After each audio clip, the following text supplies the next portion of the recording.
Donc là, on a l'opportunité de voir comment va évoluer un endroit qui est en quelque sorte soustrait à l'obligation de produire absolument de la nourriture ou du bois.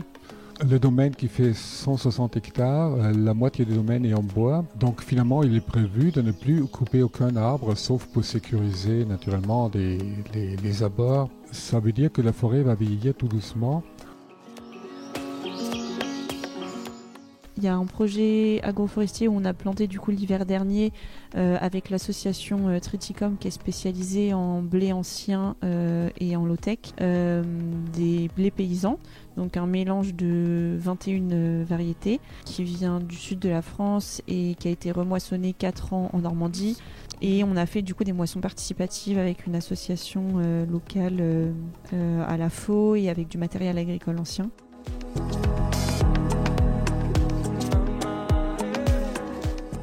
En ce début d'automne pluvieux dans le pays d'Auge, situé dans l'Orne, j'ai eu la chance de découvrir le domaine du Costil en compagnie d'Eva Bouillard, animatrice de l'association. Eva m'a permis de rencontrer le lieu et ses habitants, humains et plus qu'humains. L'association s'est donnée pour mission de réensauvager 170 hectares tout en permettant à l'humain de s'y épanouir également, à condition qu'il se fasse discret et qu'il soit au service de la régénération. Dans cette série de 3 épisodes, vous allez découvrir le Costil avec 3 visions différentes. Dans ce premier épisode, le point de vue du naturaliste Peter Stahleger et d'Eva, qui raconte comment, depuis 2019, l'association a enclenché le réensauvagement du domaine, accompagné d'inventaires de la faune, la flore et la fonge, de déploiement de pratiques agroécologiques et d'événements pour transmettre au plus grand nombre ce qu'il se passe ici. Dans le second épisode, vous découvrirez le point de vue d'ornithologues, Guy et Sophie, sur l'évolution des populations d'oiseaux dans un processus de réensauvagement. Et dans le dernier épisode, le point de vue du fondateur du domaine du Costil, Rodolphe Landemaine, boulanger, entrepreneur et visionnaire, qui rêve que l'argent des entreprises à succès permette de faire naître des centaines de domaines réensauvagés. Si vous hésitez encore à acheter quelques hectares dans un élan de préservation de la terre, voici un exemple qui vous donnera peut-être l'envie de passer le cap. Je m'appelle Opaline, j'ai créé le podcast Agroécologie Voyageuse et j'ai réalisé cette série de 3 épisodes en partenariat avec le domaine du Costil. Si vous avez aimé cet épisode, pensez à vous abonner à ma newsletter Le Mycélien pour recevoir chaque mois les derniers épisodes et une bonne dose d'inspiration en agroécologie. Belle écoute.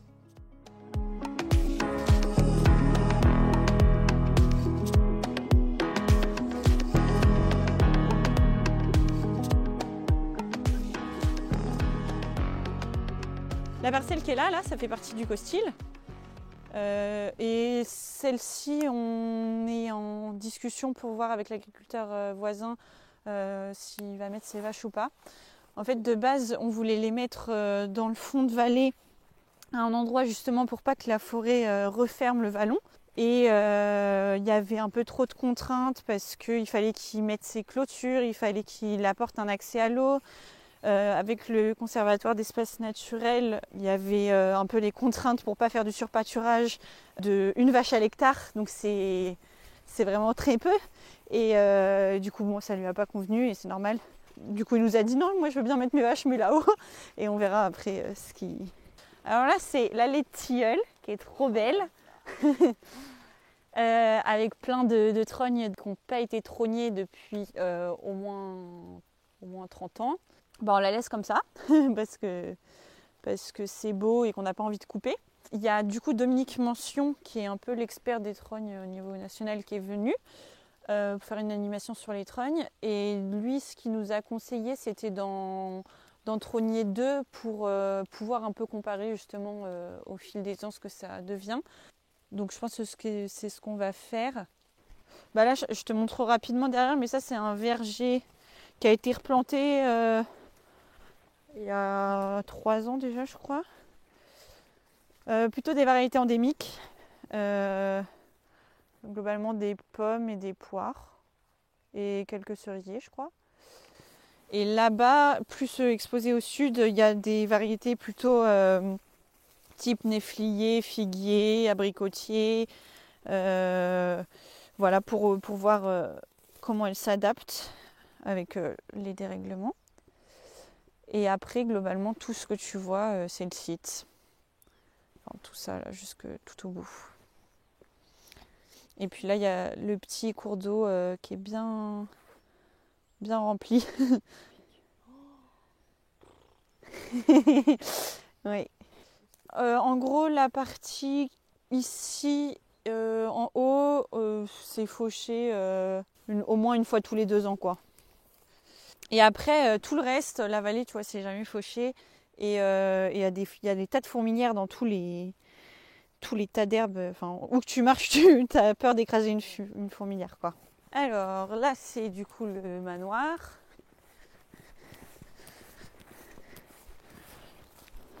On peut passer par là si tu veux. Pour le rénover, on a eu quelqu'un du Conservatoire d'espaces naturels, enfin on dit chiroptérologue, bref, un spécialiste, qui nous a fait des préconisations sur comment rénover en laissant de la place pour qu'ils puissent continuer d'habiter. Et on peut voir, on voit un peu. Du coup, c'est la fenêtre qu'on laisse ouverte pour qu'elle puisse passer. Ok. Et là-bas, c'est leur chambre. Enfin, leur chambre. Elle monte aussi parce qu'il y a un trou au plafond. Parce qu'on avait mis passage interdit pour l'expo. Elle passe là. Et après, on peut monter encore au-dessus, mais bon, un peu trop là. Voilà. Et globalement, l'idée, c'est de le rénover de façon un peu chirurgicale, dans le sens où on va rénover que les parties qui ont vraiment besoin. Enfin, si, par exemple, s'il y a un bout de carrelage qui est cassé, on va changer que ce carreau-là, et même si c'est pas homogène et uniforme à la fin, c'est pas grave. Voilà la vue globale sur la vallée. Et là, dans le fond, il y a un vieux verger. Maintenant, c'est plein d'arbres morts.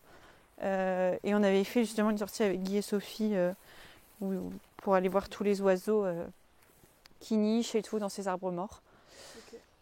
Et ouais. Ce rapide tour du domaine, où se situe un manoir actuellement habité par les chouettes et les chauves-souris, et où de temps en temps a lieu un événement dédié aux humains, illustre bien l'essence du projet. On se retrouve maintenant au coin du feu avec Eva, chez Peter, pour mieux comprendre la vision et les actions menées au domaine du Costil.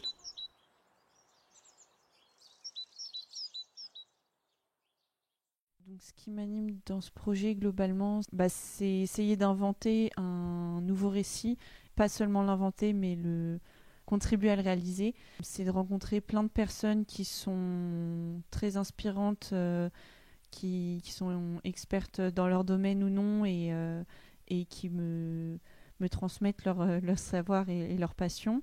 C'est d'être à la croisée de plein de mondes entre à la fois la localité, à la fois les enjeux écologiques et d'agriculture conventionnelle ou plutôt agroécologique, à la fois entre le monde de l'entrepreneuriat et parisien auquel j'accède avec Rodolphe et les boulangeries. Alors les missions de l'association globalement c'est animer localement, donc on prévoit 2 à 3 animations grand public par mois, plus pendant les beaux jours que pendant l'hiver, et aussi avec les scolaires, les centres de loisirs, les maisons des jeunes. Donc c'est sensibiliser, faire de la pédagogie autour de qu'est-ce que c'est que le réensauvagement, pourquoi c'est important de préserver la biodiversité, et amener les différents publics à s'intéresser à ces questions-là par plein d'axes, donc que ce soit de la biodiversité pure avec des balades pour découvrir les orchidées sauvages en mai, pour faire une nocturne d'observation des chauves-souris, pour une cueillette champignons, des moissons participatives sur un projet agroforestier, ou des choses plus artistiques avec une exposition d'artistes qu'on a faite cet été dans le château où 16 artistes interprétaient ce que c'était pour eux un monde sauvage, dans le château qui est lui-même pas encore restauré, donc qui est lui-même un peu sauvage. Je m'appelle Peter. Je suis originaire d'Autriche, mais ça fait maintenant 40 ans que j'habite ici dans le pays d'Auge, à moins de 10 km du domaine des Costiles. Ce qui m'anime, c'est de vivre pleinement dans ce milieu naturel assez préservé. Donc au fil des années, je suis devenu un passionné de faune, flore, champignons, de toute la biodiversité autour de chez moi. À tel point que cette passion est devenue mon métier et donc j'exerce depuis maintenant 28 ans le métier de consultant en environnement, naturaliste. Je participe à toutes sortes de projets en Normandie, que ce soit des sites naturels qui ont besoin d'un plan de gestion, mais aussi des études d'impact pour les volets faune et flore.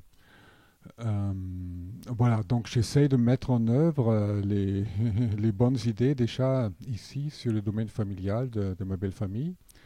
Et quand j'ai appris l'existence de ce projet très très ambitieux, à quelques kilomètres de moi, j'ai commencé à participer modestement euh, avec Rodolphe.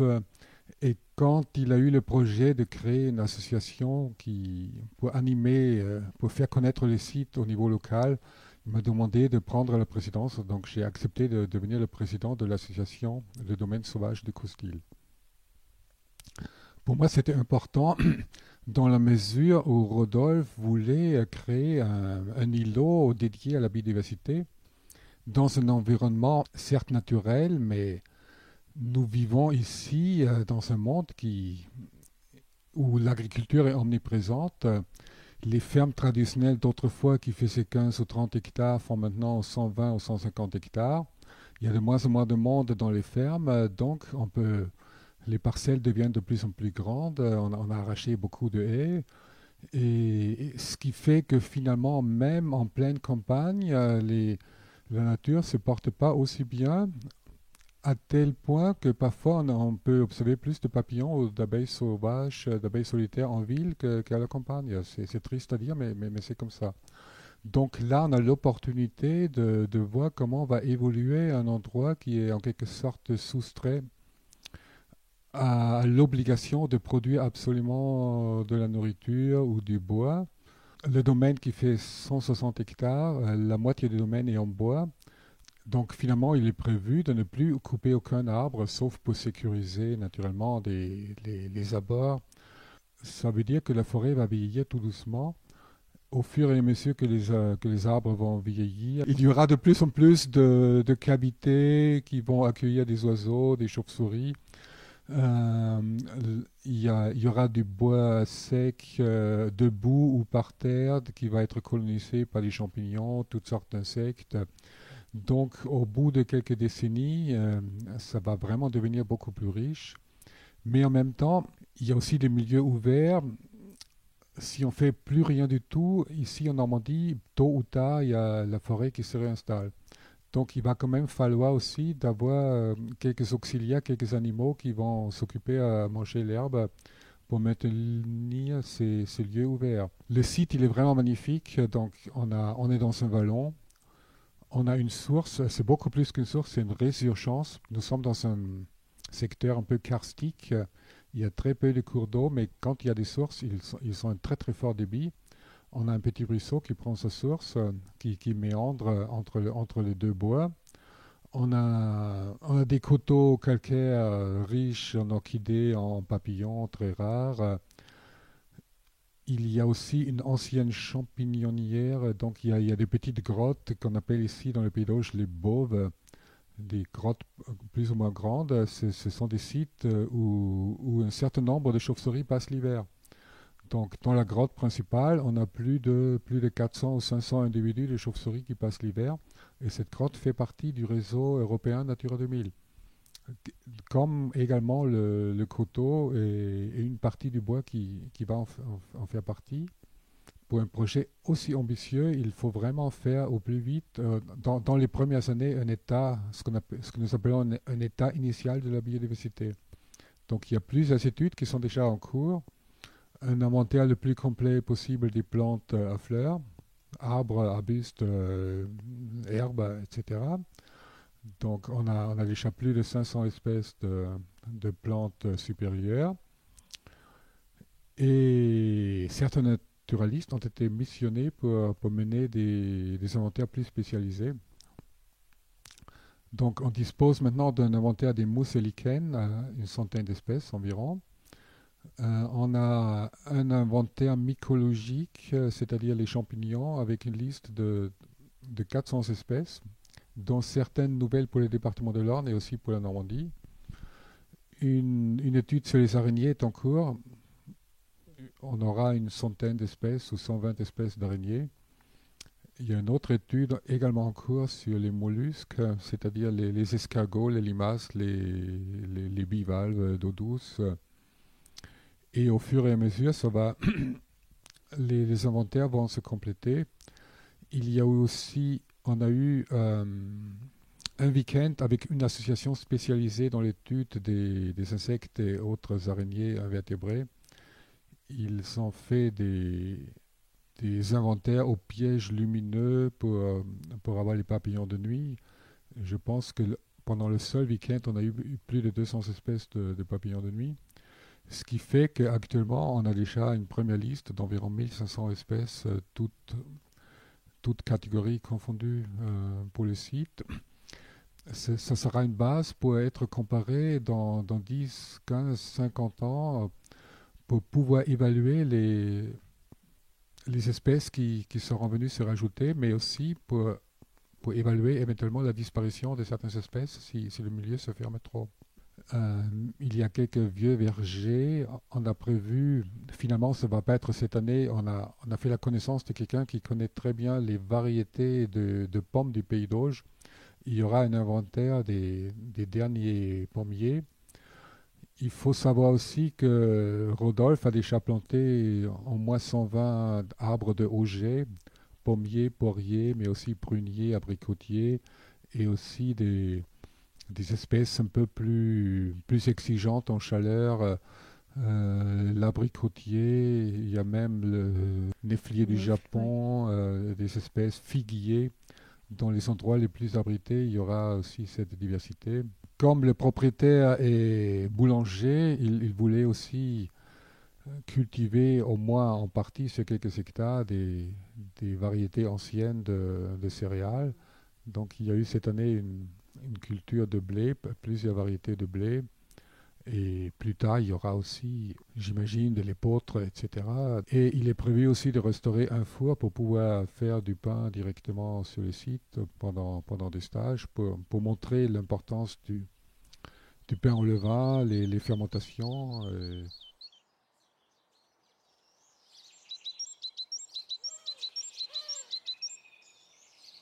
Alors, donc le site a été acheté en 2019. Une des premières choses qui a été faite, ça a été de retirer tous les clôtures, les barbelés, notamment pour que la faune puisse circuler librement. Et donc, c'est seulement en 2023 que s'est créée l'association. Mais depuis 2019 et même avant, le site est laissé en libre évolution. Donc, ça veut dire que globalement, il n'y a pas ou peu de fauche, il n'y a pas de gestion forestière, il n'y a pas eu de pesticides non plus depuis très longtemps, puisque les derniers occupants ne cultivaient pas. L'association s'est créée en 2019 avec la volonté de faire de la pédagogie, d'inclure les locaux, de faire du lien autour du projet, et de donner un autre regard sur justement la gestion de la biodiversité, puisque localement c'est quand même un milieu très agricole et c'est bien vu de couper ses haies correctement, de tondre le gazon, etc. Ce qui n'est pas du tout le cas sur le site. Voilà. Et donc pour ça, voilà, on fait des animations sur plein d'axes différents. Sur une petite parcelle d'environ 3 hectares, il y a un projet agroforestier où on a planté du coup l'hiver dernier avec l'association Triticum, qui est spécialisée en blé ancien et en low-tech, des blés paysans. donc un mélange de 21 variétés qui vient du sud de la France et qui a été remoissonné 4 ans en Normandie pour s'adapter au sol. Et donc en fait, il faut savoir que le paysage français, globalement, il est composé de une dizaine de variétés en conventionnel. Et donc là, rien que dans ce champ de 3 hectares, il y en a plus que ce qu'on peut voir. Et donc il y a des hauteurs différentes. Globalement, c'est quand même beaucoup plus haut. Il y a des couleurs différentes. Voilà, c'est beaucoup plus varié, beaucoup plus vivant. Et donc il y a des arbres puisque c'est de l'agroforesterie. Il y a 8 espèces d'arbres, 8 essences. Et on a fait du coup des moissons participatives avec une association locale pendant l'été, à la Faux et avec du matériel agricole ancien. C'est des personnes qui font partie de la petite ville à côté. Pour eux, c'était un événement à l'ancienne et pour nous, c'était un événement de l'avenir. Il y a eu une animation sur le plessage des haies, c'est-à-dire avant l'arrivée des fils de fer barbelés pour contenir le bétail. Il y avait des techniques où on couchait certaines branches. Donc, et il y a eu un autre atelier sur les trognes, ou ce qu'on appelle ici les têtards, la façon d'exploiter des haies en coupant à une certaine hauteur régulièrement les branches. Donc ça fournissait du bois, des fagots, et en même temps ça créait beaucoup plus rapidement des cavités intéressantes pour les oiseaux cavernicoles ou les chauves-souris. Comme la restauration des mares, il y a eu un atelier, j'étais très étonné, il y avait plus de 25 personnes, il pleuvait presque à torrent, et c'était un atelier sans utilisation de tronçonneuse ou de machines à moteur, uniquement avec des scies, donc c'était calme, c'était vraiment très convivial. On a remis en lumière une mare qui était devenue complètement ombragée. Et donc, on peut aussi travailler sans l'aide des tronçonneuses qui font du bruit. Mais alors, comment expliquer le réensauvagement de manière très simple ? Ouais, alors globalement, c'est considéré que la nature a très bien fait pendant des millions d'années sans nous et sait s'autogérer et qu'on n'a pas besoin de toujours se positionner en maître et possesseur de la nature et voilà qu'elle est capable de pallier au dérèglement climatique et à l'effondrement de la biodiversité peut-être mieux que nous et que Comme l'a dit Eva, la nature va toujours se débrouiller. Si on veut soigner la biodiversité, en fait, c'est aussi pour nous et pour les générations futures. Parce que maintenant, on sait que une bonne diversité, c'est aussi une garantie pour nous pour avoir une diversité plus importante de tous les organismes que nous accueillons nous-mêmes sur la peau et même dans nos intestins. Des études récentes ont prouvé que vivre dans un environnement sain, c'est en même temps une garantie d'être plus longtemps en bonne santé. Surtout si nous laissons nos enfants être en contact avec la terre, les herbes, de ne pas être trop exigeants en hygiène, c'est une garantie pour que le système immunitaire s'implante très bien et d'avoir moins de risques d'allergies, de rhume de foin. Et même l'autisme serait en partie lié à l'appauvrissement de notre système immunitaire.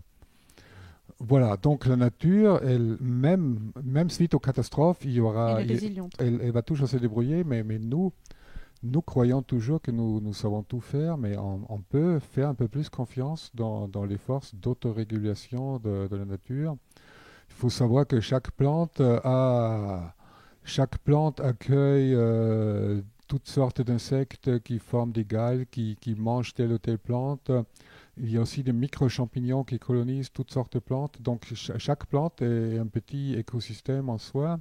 Et comme chaque animal qui accueille des parasites, des microbes, des champignons sur toutes nos surfaces. Chacun de nous, c'est pas une espèce, nous sommes, chacun de nous est un petit écosystème en fait. Il faut avoir le courage d'accueillir de nouveau, d'être de nouveau un peu plus accueillant et aussi se laisser surprendre. Pour moi, être naturaliste, c'est être toujours ouvert, c'est être un peu plus observateur et se laisser émerveiller par les petits miracles de la nature, par telle ou telle espèce nouvelle qui apparaît, qui tout d'un coup fait irruption. Avec les changements climatiques, il y a aussi des nouvelles espèces qu'on n'a pas vues. Rien qu'une espèce que tout le monde sait reconnaître, la menthe religieuse, elle était complètement inconnue dans l'Orne il y a 40 ans. Et en moins de 40 ans, elle a colonisé quasiment dans toutes les communes. On peut maintenant observer la menthe religieuse. Même si on n'est pas entomologiste, tout le monde sait reconnaître la menthe. Le Costil est dans une région où, en Normandie, autrefois, il n'y avait pas du tout de résineux, sauf l'if et le genévrier. Mais nous vivons dans un endroit où le climat a toujours été un peu plus frais et le sapin pectiné, ou le sapin blanc ou le sapin pectiné existe depuis toujours dans cette partie de Normandie, d'où d'ailleurs le toponyme, le nom de la commune du Sap. On a d'autres communes qui s'appellent le Sap-André. Donc on pense que le sapin pectiné a toujours été ici, au moins depuis quelques milliers d'années. Et dans la partie forestière des Costiles, on a un peuplement de sapins pectinés qui sont déjà très très âgés. Et l'étude du Grécia sur les coléoptères saproxyliques, elle va être menée en partie là où se trouvent les sapins les plus âgés, puisque les sapins accueillent une faune un peu spéciale qui ne vit pas sur les chênes ou d'autres animaux. On verra dans quelques années ce que ça va donner.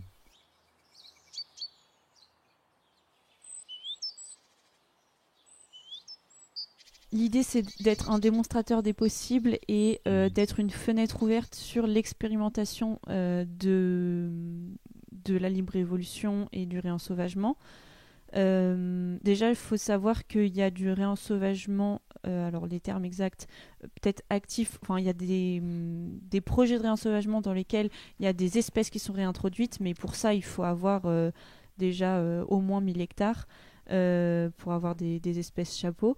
Et nous, c'est pas le cas. Nous, il n'y a pas de réintroduction volontaire d'espèces par l'homme. Enfin, tu pourras apporter des nuances. Vas-y, si tu veux. Non, je crois que le projet des Costiles doit être une vitrine, comme tu as dit, des possibles.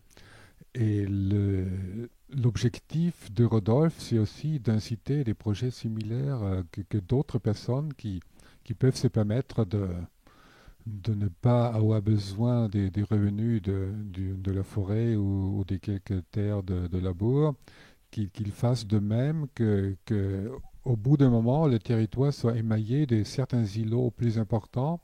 Et naturellement, ce qui est important, c'est de maintenir ou de restaurer les corridors écologiques. Déjà, la France avait quand même un projet assez ambitieux. Il y a une dizaine d'années, les trames vertes et bleues. C'est toujours une très bonne idée. Donc, dans tous les PLU, les plans locaux d'urbanisme, il y a un volet qui doit montrer qu'on essaye de restaurer ces corridors le long desquels les animaux peuvent se déplacer pour aller d'un endroit à l'autre qui devient plus riche. Comme l'a dit Eva, normalement, on devrait dans chaque ferme, c'est encouragé aussi par la PAC, en quelque sorte, les éléments structurants du paysage. Il faudrait que dans chaque ferme, on ne se sente pas obligé de mettre en valeur, entre guillemets, 100% de la surface, mais on peut se permettre d'avoir quelques mâts, quelques haies, quelques ruptures, quelques talus qui ne servent à rien. Et finalement, ils servent quand même à quelque chose parce que comme ils accueillent, comme ça devient des mini-recevoirs de biodiversité, ils vont rendre les cultures un peu moins vulnérables, puisqu'ils vont accueillir des oiseaux qui vont manger les chenilles de papillons ravageurs, etc. Ici, nous sommes dans la Normandie qui correspond à la carte postale de la Normandie, c'est-à-dire un bocage avec des parcelles plantées de pommiers à haute tige entourées de haies, avec pâturage, surtout des bovins, donc ce qui fait le beurre, le lait, les différents fromages, camembert, le camembert qui l'origine du camembert est toute proche ici, le village de Camembert est à 20 km. Et donc, on parle beaucoup de l'agroforesterie, mais les, les paysages ici, c'était l'agroforesterie avant la lettre. Mm.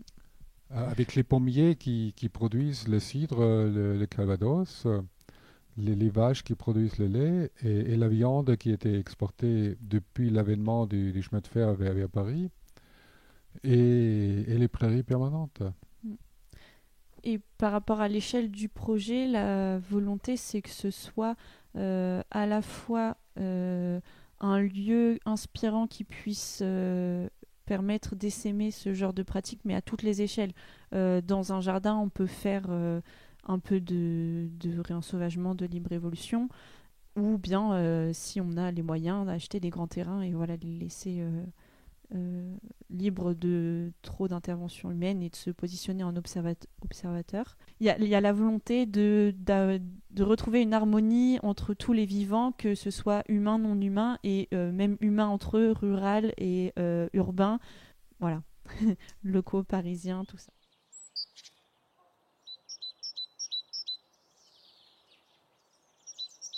On a restauré 9 mares sur le site avec le Conservatoire d'espaces naturels et ça a été financé par l'agence de l'eau Seine-Normandie et la région. Et donc on a fait une nocturne d'observation du retour de la biodiversité dans les mares 6 mois après la restauration. Donc là, voilà, on était tous avec nos petites frontales à regarder dans les nasses qu'on avait mises dans l'eau les tritons, à observer toutes les espèces. Il y a des personnes convaincues de l'utilité de ce genre de non-gestion et il y en a plutôt qui viennent parce que l'animation en question les intéresse. Par exemple, sur les mares, il y en a qui étaient intéressés pour savoir comment est-ce que chez eux ils peuvent restaurer une mare ou en créer.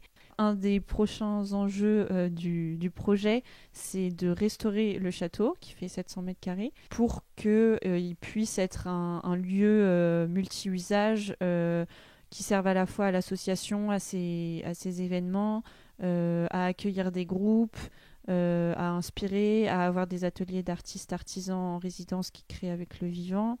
Peut-être un jour une école de boulangerie en circuit court avec les céréales produites sur place et de quoi moudre le grain. Voilà, ce sera vraiment le point d'ancrage de l'ensemble du projet pour essaimer, expliquer la démarche. Quel message Peter et Eva souhaitent donner aux personnes qui souhaiteraient se lancer dans un projet similaire ? Je demande à Eva, qui a 25 ans, de me dire le message qu'elle souhaite diffuser aux personnes de son âge. Pour moi, le message, ce serait, comme a dit Eva tout à l'heure, oser faire des choses un peu différentes et chacun peut commencer par son propre jardin, c'est-à-dire d'arrêter de tondre toute la surface de la pelouse, mais seulement la moitié ou seulement le 2 tiers, et après être très ouvert, être curieux de tout. Quand on commence à regarder de plus près ce qui vit autour de nous, on va de surprise en surprise et on a toujours du plaisir pour soi et après, il y a aussi le plaisir de partager.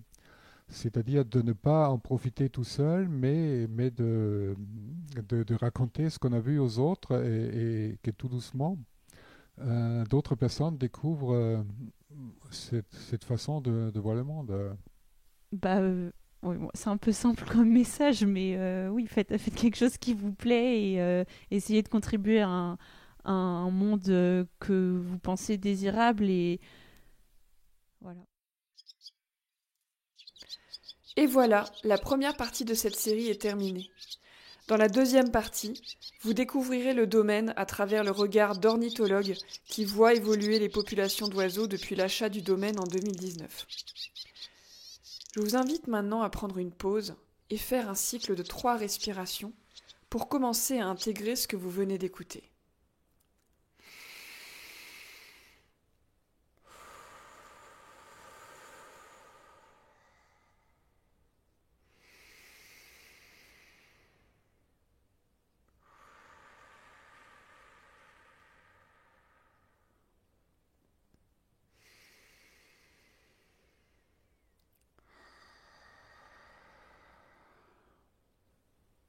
Alors, comment vous sentez-vous ?